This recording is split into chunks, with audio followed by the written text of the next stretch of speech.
नमस्कार, जन्नत की पुकार में आपका स्वागत है। दिल्ली के बुराड़ी इलाके में अवैध खनन को लेकर आम आदमी पार्टी के दिल्ली प्रदेश अध्यक्ष सौरभ भारद्वाज ने गंभीर चिंता जताई है। उन्होंने प्रेस कॉन्फ्रेंस कर मुख्यमंत्री रेखा गुप्ता और दिल्ली के एलजी के सक्सेना पर गंभीर आरोप लगाया है। उन्होंने कहा कि यमुना तट के किनारे माफिया रेत खनन कर रहे हैं और मुख्यमंत्री और एलजी यूपी साथ हुए हैं। सौरभ भारद्वाज ने प्रेस कॉन्फ्रेंस के दौरान एक वीडियो दिखाकर बीजेपी सरकार पर हमला बोला। सौरभ भारद्वाज की पूरी बात सुन लीजिए।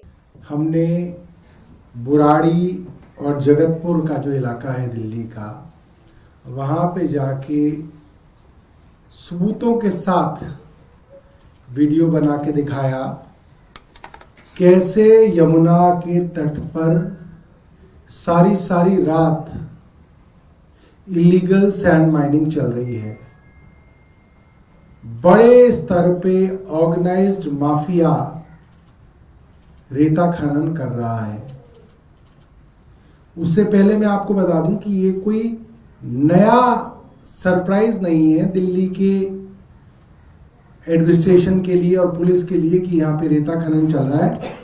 करीब 1 वर्ष से नेशनल ग्रीन ट्रिब्यूनल के अंदर ये मामला चल रहा है और इससे पहले हाई कोर्ट के अंदर भी ये कई डायरेक्शंस इसके विषय में आई हैं। दिसंबर 2024 यानी कि चुनाव से 1 महीना पहले, 2 महीना पहले एनजीटी ने डिस्ट्रिक्ट मजिस्ट्रेट नॉर्थ और सीपीसीबी को, सेंट्रल पोल्यूशन कंट्रोल बोर्ड को, ये रिटर्न डायरेक्शंस दी थी कि यहाँ पे जो अवैध खनन है उसको रोकने के लिए 24/7 पेट्रोलिंग की जाए, यानी कि पुलिस की गश्त यहाँ पे 24 घंटे 7 दिन चले ताकि यहाँ पे अवैध खनन ना हो। अप्रैल 30, 2025 को एनजीटी ने कहा कि दिल्ली के डीएम और यहाँ के अफसर सिर्फ कागज पे चिट्ठियां लिखते रहते हैं, पैसिव एक्सरसाइज करते हैं, उनकी कोई मंशा नहीं है कि इस इलीगल सैंड माइनिंग को रोका जाए। ये एनजीटी ने कहा है 30 अप्रैल 2025 को। जुलाई 2025 में दिल्ली के मुख्य सचिव को अवैध खनन को रोकने के लिए ऑर्डर दिए। 23 जुलाई 2025 को ऑर्डर दिए और डिस्ट्रिक्ट मजिस्ट्रेट नॉर्थ ईस्ट को ऑर्डर दिए गए कि आप एक इंटर स्टेट कोऑर्डिनेशन कमेटी बनाइए और कंप्लायंस रिपोर्ट दीजिए कि अवैध खनन रोका गया। दिसंबर 19, 2025 यानी कि आज से करीब 1-1.25 महीना पहले एनजीटी के अंदर सबूत रख दिए गए, एविडेंस रखे गए कि इन लोगों के एफिडेविट के बावजूद, दिल्ली सरकार ने एनजीटी में एफिडेविट दिया है कि कोई खनन नहीं चल रहा है। दिल्ली सरकार का एफिडेविट है नेशनल ग्रीन ट्रिब्यूनल में। और दिसंबर के अंदर एनजीटी में सबूत रखे गए कि अवैध खनन चल रहा है। इसके अलावा मैंने जैसा कि आपको बताया, एनजीटी ने 2025 30 अप्रैल को कहा कि district magistrates are failing to take real field action, they are merely busy in dispatching letters between departments. सिर्फ चिट्ठीबाजी कर रहा है दिल्ली के मजिस्ट्रेट, फील्ड पे जाके अवैध खनन रोकने में उनकी कोई दिलचस्पी नहीं है। अक्टूबर 2025 में एफिडेविट दे दिए गए। अक्टूबर 2025 में एफिडेविट हलफनामे पे कह दिया गया एनजीटी को दिल्ली सरकार द्वारा कि कोई भी खनन नहीं हो रहा। और दिसंबर के अंदर खनन के सबूत एनजीटी में पेश हुए, फोटोज, वीडियोस, लाइव जो है लोकेशंस। और एनजीटी ने दिसंबर 2025 में कहा, despite affidavits from Delhi government officials stating that no sand mining is presently taking place, NGT was presented with the evidence that illegal sand mining is still going on. This is a contradiction. highlighting the failure of official surveillance and reporting. इससे पहले high court 2023 में DMs को और दिल्ली की police को ये order दे चुका है कि आप पुलिस पिकेट्स लगाइए, पुलिस की चौकियां लगाइए, क्योंकि रात रात भर सैकड़ों ट्रक रेता यमुना के बेड से खींच के जाता है। अब वो ट्रक कोई गायब तो हो नहीं जा रहे, बाकायदा यमुना से लेकर सड़क तक कच्ची सड़क बनाई जाती है 6-7 किलोमीटर की, उसके अंदर 10-15 दिन लगते हैं बनने में, वो सबको पता है। उसके बाद पूरी पूरी रात सैकड़ों ट्रक अगर गुजर रहे हैं तो ये कैसे हो सकता है कि पुलिस को पता नहीं चल रहा? रात को तो पुलिस की पिकेट्स लगी होती है, ट्रैफिक पुलिस भी होती है, वैसे पुलिस भी होती है। सैकड़ों ट्रक माइनिंग हो रही है, पुलिस को पता नहीं, डीएम को पता नहीं, ये कैसे संभव है? और ये संभव इसलिए भी नहीं है क्योंकि एनजीटी में आपने अक्टूबर में और हर 2-3 महीने बाद आप एफिडेविट देके कह रहे हैं कि हमने अपनी सर्वेलेंस कर रहे हैं और उसके अंदर कोई खनन जो है यमुना में नहीं हो रहा। और मैं आपको बताऊं, दिल्ली में खनन के लिए कोई लाइसेंस नहीं दिया गया, तो जितना भी खनन हो रहा था सारा का सारा इलीगल हो रहा था, सारा का सारा गैर कानूनी हो रहा था। उसके बाद भी दिसंबर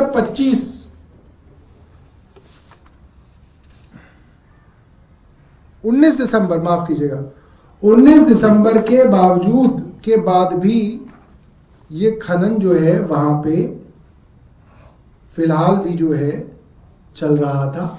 और हमारे विधायक जो हैं 9 जनवरी 2025 को उस जगह जाके हम लोगों ने खनन के लिए जो रात रात के अंदर जो क्या मिट्टी खोदी जाती है और उनके टीले बना लिए जाते हैं, और फिर अगले दिन जो है उन टीलों के अंदर से मिट्टी उठा के, रेती उठा के जो है ट्रकों में भरी जाती है। तो हम आपको वीडियो दिखा रहे हैं 9 जनवरी का। लाइट्स ऑफ कर देना, वो वाली लाइट्स।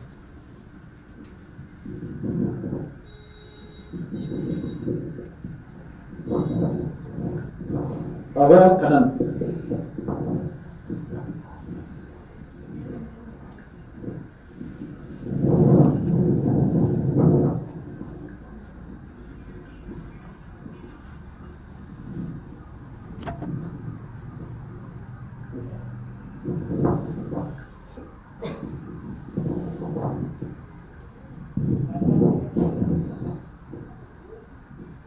ये देखिए आप, इतने बड़े बड़े मिट्टी के जो टीले हैं, ये जेसीबी मशीन से यमुना तट को पूरा खोद खोद के बनाए जाते हैं। ये जगतपुर बुराड़ी एरिया है।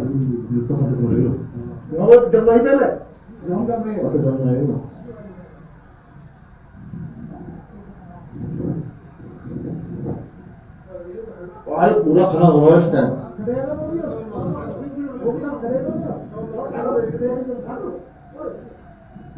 पूरा खनन हो चुका है। ये जमुना नदी है जगतपुर की, और यहाँ पे रात का टाइम खनन चोरी होता है। और ये सामने पवित्र दिल्ली है, ये भी दिल्ली बॉर्डर है।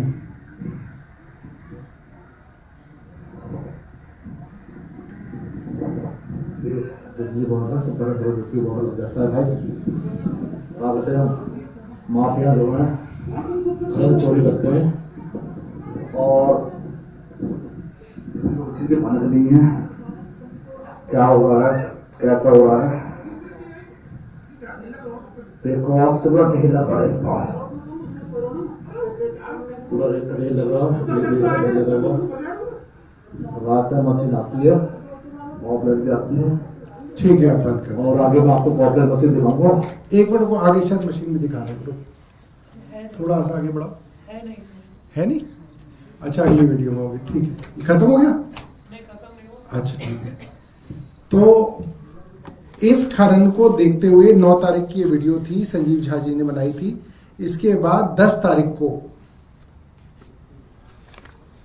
डीसीपी पुलिस और कॉपी एलजी को की गई। माननीय अमित शाह जी को की गई, उपराज्यपाल को की गई और पुलिस कमिश्नर को की गई। ये दिल्ली लेजिस्लेटिव असेंबली के मेंबर हैं और डिस्ट्रिक्ट कमेटी के, डीडीसी के, डिस्ट्रिक्ट डेवलपमेंट कमेटी के चेयरमैन हैं संजीव जी, उनके द्वारा। फिर ये दूसरी कंप्लेंट भी 10 तारीख को ही ईमेल द्वारा भेज दी गई मुख्यमंत्री जी को, डीएम को, उपराज्यपाल महोदय को, मुख्यमंत्री श्रीमती रेखा गुप्ता जी को, डिविजनल कमिश्नर को, डिस्ट्रिक्ट मजिस्ट्रेट नॉर्थ को, डीएम नॉर्थ को, एसएचओ बुराड़ी को, एसएचओ वजीराबाद को, और दूसरी वाली कंप्लेंट जो है डीसीपी को और पुलिस कमिश्नर को और एलजी साहब को भेजी गई।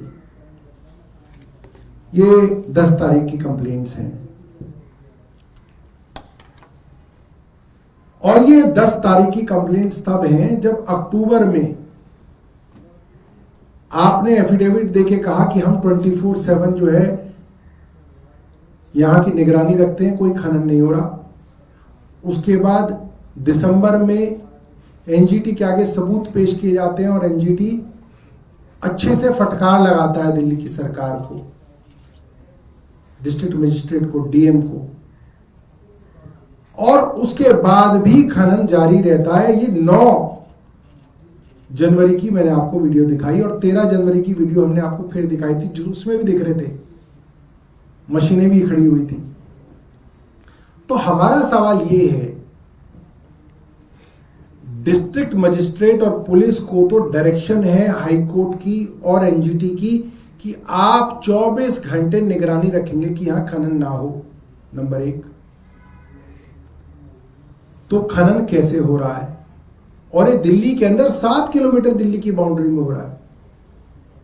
बाकायदा एसडीएम ने खनन माफिया को परमिशन दी सड़क बनाने की और उस पर से ट्रक ले जाके लूट करने की बाकायदा एसडीएम द्वारा परमिशन दी गई है।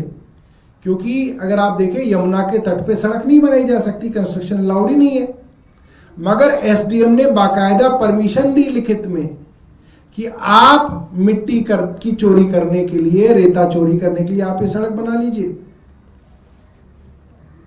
एसडीएम से जब पूछा गया तो एसडीएम ने कहा मैंने तो उत्तर प्रदेश वालों को दी है, और एनजीटी ने पकड़ा कि उत्तर प्रदेश के बॉर्डर से 7 किलोमीटर दूर, 7 किलोमीटर अंदर दिल्ली के खनन चल रहा है, और जो उत्तर प्रदेश की परमिशन है वो भी झूठी है, वो भी नकली है, वो भी परमिशन नहीं है। तो इतने बड़े स्तर पे जो लूट चल रही थी, ये तो संभव ही नहीं है कि पुलिस के डीसीपी को ना मालूम हो और डीएम को ना मालूम हो। यह संभव नहीं है कि मुख्यमंत्री और एलजी को नहीं मालूम, क्योंकि हमारे विधायक और डीडीसी के चेयरमैन ने एलजी साहब को भी बता दिया, मुख्यमंत्री को भी बता दिया, कमिश्नर ऑफ पुलिस को भी बता दिया, डीसीपी को भी बता दिया, डीएम को भी बता दिया, लिखित में भी बता दिया आपको। और आपको दिसंबर में कोर्ट ने ही बता दिया था एनजीटी ने कि आपकी निगरानी में खनन चल रहा है। तो हमारा सवाल उपराज्यपाल महोदय से है, इस पर उपराज्यपाल चुप क्यों बैठे हुए हैं, इतना क्यों डरे हुए हैं? उपराज्यपाल बताएं कि उन्होंने अपने डीसीपी के ऊपर क्या कार्रवाई की है अब तक। 4 दिन से खबर चल रही है, अखबार में छप गया, एनजीटी ने ऑर्डर दे दिया। एलजी साहब बताएं कि डीसीपी से क्या कर रखा उन्होंने, क्या साठगांठ है डीसीपी से? भाई कोई साठगांठ ही होगी ना एलजी साहब की डीसीपी से, जो अब तक कोई कार्रवाई नहीं हो रही, अभी तक डीसीपी सस्पेंड नहीं हुए। और मुख्यमंत्री ये बताएं कि उनकी डीएम से क्या साठगांठ है। भाई रेखा गुप्ता जी की डीएम से कोई साठगांठ ही तो होगी कि एनजीटी ने कह दिया कि चोरी हो रही है, अखबार में छप गया चोरी हो रही है, विधायक ने वीडियो बना के दे दिया कि चोरी हो रही है, डीएम की नाक के नीचे चोरी हो रही है और डीएम के ऊपर कोई कार्रवाई नहीं हुई अभी तक। रेखा गुप्ता जी का क्या रिश्ता है डीएम से, क्या साठगांठ है डीएम से? रेखा गुप्ता जी बताएं। आप प्रजातंत्र में इस तरह से चुप कोई ना हो सकते हैं कि इतनी बड़ी चीज हुई और आप चुप करके बैठ गए, एलजी चुप करके बैठ गए। कोई तो जवाब दिया जाएगा, कोई तो जवाबदेही है इन लोगों की। अखबार में छप चुका, कोर्ट ने ऑर्डर दे दिया, वीडियो बन गए, लिखित में कंप्लेंट हो गई, सब कुछ तो हो गया। अभी तक एलजी और मुख्यमंत्री चुप क्यों है, हमारा यह सवाल है। अभी तक इन दोनों ने अपने अधीन आने वाले डीसीपी और डीएम पर कोई कार्रवाई क्यों नहीं की? नंबर 1 सवाल तो ये। नंबर 2 सवाल, एफआईआर क्यों नहीं हुई अभी तक? किसके ऊपर एफआईआर हुई है? किन सेक्शंस में एफआईआर हुई है? हजारों करोड़ रुपए की रेती चोरी हो रही है, अभी तक इसमें पीएमएलए ही नहीं आया। Prevention of money laundering act तो आना ही चाहिए। ये तो सीधा सीधा ब्लैक में हो रहा है सब कुछ। इसमें इतने बड़े ऑर्गेनाइज लेवल पे ये एक्टिविटी चल रही है, अभी तक आपने पीएमएलए नहीं आई, अभी तक ईडी आई नहीं इसके अंदर। या ट्रक वाले के ऊपर एफआईआर दर्ज कर रहे हैं, ट्रक वाले का नाम ले लिया, उसके ऊपर एक एफआईआर दर्ज कर दी, एक डंपर वाला ले लिया, उसके ऊपर एफआईआर दर्ज कर दी, बात खत्म। इतने बड़े स्तर पे ये कारनामे चल रहे हैं कि इस ट्रक वाले से काम कोई ना चलेगा। बताना पड़ेगा दिल्ली की सरकार को किन किन माफियाओं के ऊपर एफआईआर दर्ज हुई, हमें भी पता चलना चाहिए। किसके ऊपर? मकोका के ऊपर हुआ, डीएपी यूएपीए में हुआ, पीएमएलए में हुआ, कोई तो बड़े सेक्शन लगाए होंगे। या माइनिंग एक्ट के अंदर 1 लाख रुपए का चालान करके काम खत्म कर दिया, फिर तो और भी बड़ी मिली भगत है। तो हमारा सवाल, दिल्ली की सरकार, दिल्ली की मुख्यमंत्री रेखा गुप्ता और दिल्ली के लोकल गार्जियन कह के सड़क पे टहलने वाले एलजी साहब से है कि भाई अब कहां गए लोकल गार्जियन, कहां घूम रहे हैं, क्यों छुपे हुए हैं सर्दियों में? ना रैन बसेरे में जा रहे, लोगों के सीवर बह रहे हैं तब भी एलजी नहीं जा रहे, सड़कें टूटी हुई है तो भी नहीं जा रहे, छुप के बैठे हुए हैं। अब आए बाहर निकल के सड़क पे, लोकल गार्जियन को ढूंढ रही है पब्लिक, और इसके बारे में बताएं। मुझे पता है कि उन्होंने एक बड़ा लंबा चौड़ा पीआर डिपार्टमेंट रखा हुआ है, लंबी लंबी चिट्ठी लिखने का शौक है उन्हें, तो वो चिट्ठी वाला जो आदमी है उससे एक चिट्ठी इस विषय में भी लिखवाएं कि वो क्या कार्रवाई डीएम और डीसीपी पे कर रहे हैं। बहुत बहुत धन्यवाद। सौरभ जी, एक और सवाल है, मोहल्ला क्लिनिक जो आप भी उठा रहे हैं मुद्दा है कि बंद किए जा रहे हैं, 137 और मोहल्ला क्लिनिक जो है बंद करने के आदेश दिए गए। कहा जा रहा है कि आरोग्य मंदिर का विस्तार किया जा रहा है। देखिए, मोहल्ला क्लिनिक के विषय में देश के गृह मंत्री, देश के दूसरे, मुझे लगता है शायद स्वास्थ्य मंत्री थे, पता नहीं किस चीज के मंत्री हैं, नड्डा जी भारतीय जनता पार्टी के अध्यक्ष थे, और भारतीय जनता पार्टी के तमाम लोगों ने कहा था कि मोहल्ला क्लिनिक बंद नहीं किए जाएंगे। उसके बावजूद एक एक करके 250 मोहल्ला क्लिनिक तो बंद कर चुके थे, 137 और बंद कर देंगे।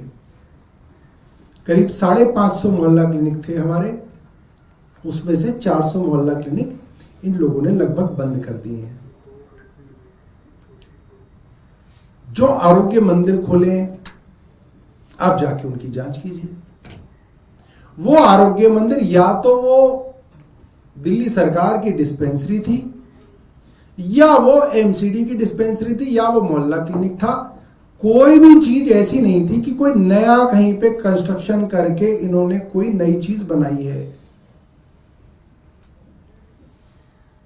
या डिस्पेंसरी जो एमसीडी की थी उसमें तो डॉक्टर भी अभी एमसीडी का ही है, उसमें स्टाफ भी एमसीडी का ही है, तनख्वाह भी एमसीडी दे रही है अभी तो उसको। सिर्फ उसके अंदर पीला और ब्राउन 2 कलर करके उसको आरोग्य मंदिर का नाम दे दिया गया है। ये पूरी तरीके से दिल्ली की जनता के साथ फ्रॉड है। और दिल्ली की जनता, जिनके मोहल्ले में आरोग्य मंदिर खुला है, वो जानते हैं कि कुछ नया नहीं खुला। सिर्फ अगर कोई नहीं जानता तो दिल्ली के अखबार नहीं जानते, बेचारा टाइम्स ऑफ इंडिया नहीं जानता, हिंदुस्तान टाइम्स नहीं जानता, इन्हें किसी ने बताया ही नहीं कि भाई ये नए नहीं खुले, ये पुराने पे ही पेंट हुआ है। उन्होंने लिख दिया 81 न्यू आरोग्य मंदिर एस्टैब्लिश्ड बाय रेखा गुप्ता। भाई इतने रिपोर्टरों को आप तनख्वाह दे रहे हो, उनको कभी भेजो भी तो वहां पे, वो एक बार पड़ताल तो करें कहां खुले कैसे खुले। हिंदी के फिर भी अखबार वाले बेचारे जो जर्नलिस्ट हैं वो मेहनत कर रहे हैं, वो जाते हैं, वो छोटी छोटी खबरें देते हैं उनकी, मगर अंग्रेजी अखबार का जर्नलिस्ट तो पता नहीं कहां है, लिख ही नहीं पा रहे। तो ये सबके सामने है और जनता देख रही है। जो जो अखबार इन सब चीजों से बच रहे हैं उनकी क्रेडिबिलिटी धीरे धीरे डाउन आ रही है। लोग समझ रहे हैं कि जो है ये सच्चाई दिखाने से डर रहे हैं।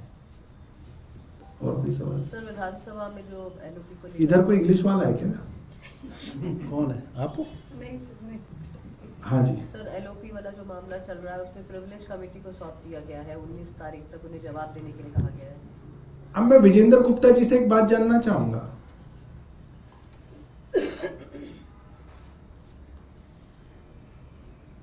प्रिविलेज कमेटी ने एक पत्र आतिशी जी को लिखा, वो पत्र एएनआई के पास कहां से आ गया? एएनआई क्या है? मेंबर है प्रिविलेज कमेटी का या ओएसडी है विजेंद्र गुप्ता का? कौन है एएनआई? ये प्रिविलेज प्रोसीडिंग के अंदर एएनआई क्या है? विजेंद्र गुप्ता जी मुझे समझाएं कि उनके पास कहां से पहुंचा। और अगर आपकी विधानसभा में ही प्रिविलेज कमेटी की इज्जत खत्म हो गई है तो आप फिर छोड़ दीजिए इस पद को, फिर इस पद को ग्रहण करने का हक नहीं है उनके पास। प्रिविलेजेस कमेटी का पत्र कहां से लीक हो रहा है मुझे विजेंद्र गुप्ता जी ये समझाएं। अगर उनके दफ्तर से लीक हो रहा है तो वो किसी के ऊपर पनिशमेंट दे, कुछ किसी के ऊपर कार्रवाई करें। वो कहां से लीक हो रहा है ये सवाल है।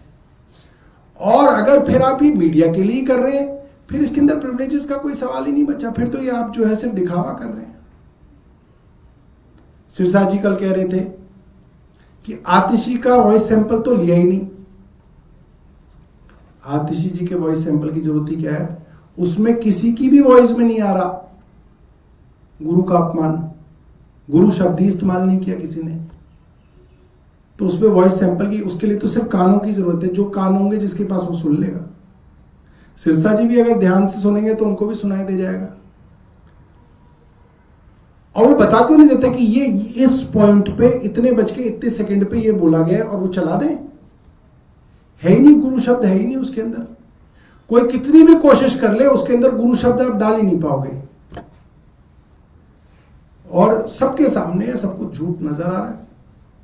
प्रिविलेजेस कमेटी के अंदर आप उनसे पूछेंगे वो बता देंगे। अगर आपने हमारा अभी तक चैनल सब्सक्राइब नहीं किया है तो कृपया चैनल सब्सक्राइब कर लें, लाइक करें, शेयर करें, कमेंट करें। तो मिलते हैं फिर किसी और खबरों के साथ। नमस्कार।